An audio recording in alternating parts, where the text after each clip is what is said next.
sebuah ayat, ara'aital ladzi yukadzibu biddin fadzalikal ladzi yad'ul yatim wa la yahuddu ala tu'amil miskin. Tahukah Anda orang-orang yang membohong agama? Allah jawab sendiri, fadzalikal ladzi yad'ul yatim, yaitu orang-orang yang tidak ada rasa iba menengok anak-anak yatim, wa la yahuddu ala tu'amil miskin, dan tidak ada perhatian terhadap kebutuhan orang-orang miskin. Islam adalah agama sosial, antara satu sama lain saling punya perhatian. Maka nonsen kita berbicara seorang muslim kalau kita tidak ada perhatian dengan saudara-saudara kita yang lain. Untuk itulah bagi kita orang beriman, tak sanggup kita memelihara anak-anak yatim di rumah kita. Sekurang-kurangnya jangan benci mereka. Kalau kita berbicara dari sisi mental, mereka nakal wajar karena tidak ada ayah. Kalau mereka punya ayah, mungkin jauh lebih baik perangai mereka dari anak-anak kita sendiri. Kalau mereka punya ayah, mungkin mereka akan terdidik jauh lebih daripada anak kita juga. Makanya kenakalan mereka bisa jadi ujian untuk kita, bisa jadi pelajaran untuk kita. Begitulah anak kita bila seandainya kita sudah tidak ada.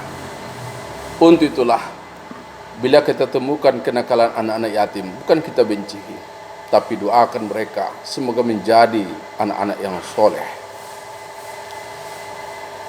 Mereka tidak juga berharap menjadi anak yatim. Mereka tidak pernah berdoa biar mereka hidup sebagai anak yatim.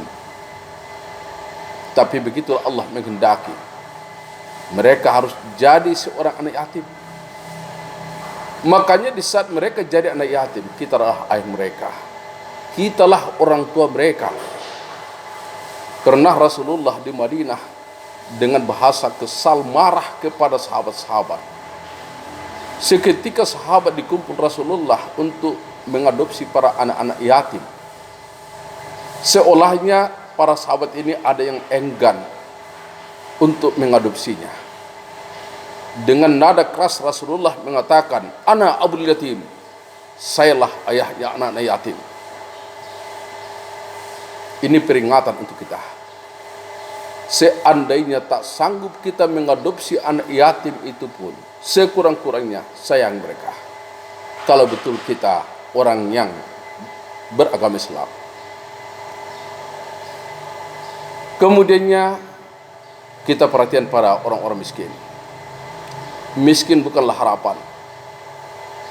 Miskin bukan satu permintaan. Tapi miskin adalah kehendak Allah Subhanahu wa taala. Sebagian saudara kita bukan tidak mau kerja. Mereka banting tulang 24 jam. Malah kulit mereka legam hitam dibakar teriknya panas matahari. Hari demi hari mereka bergelimang dengan penderitaan. Mereka betah hidup senang. Mereka ingin juga sama dengan kita. Tapi Allah belum menghendaki hal yang demikian. Maka sebelum sampai kepada harapan mereka, jadilah kita saudara mereka. Jadilah kita sahabat mereka. Jadilah kita keluarga mereka. Tak bisa kita berkahi mereka, sekurang-kurangnya jangan sempat mengilir mereka di hadapan kita seketika kita menikmati rezeki yang Allah berikan untuk kita. Kalau kita perhatian pada anak yatim, sayang kita para orang-orang miskin, insya Allah tak perlu kita proklamirkan diri kita sebagai orang Islam. Allah mengakui kita sebagai orang Islam. Tapi kalau kita tidak perhatian pada orang miskin, tak ada rasa sayang sama anak-anak yatim, nonsen kita berbicara ahli surga. Ibadah puasa yang kita kerjakan, solat tarawih yang kita lakukan, mondar-mandir kita ke Mekah mengerjakan haji dan umrah, itu tidak ada apa-apanya di hadapan Allah Subhanahu wa taala.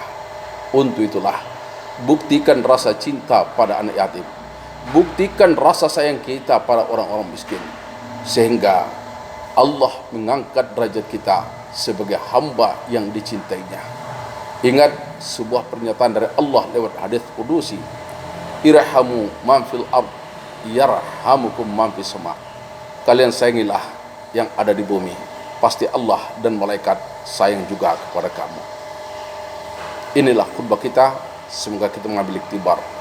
Barakallahu li wa lakum fil Qur'an karim wa nafa'ni wa iyyakum bima fihi minal ayati wa dzikril hakim.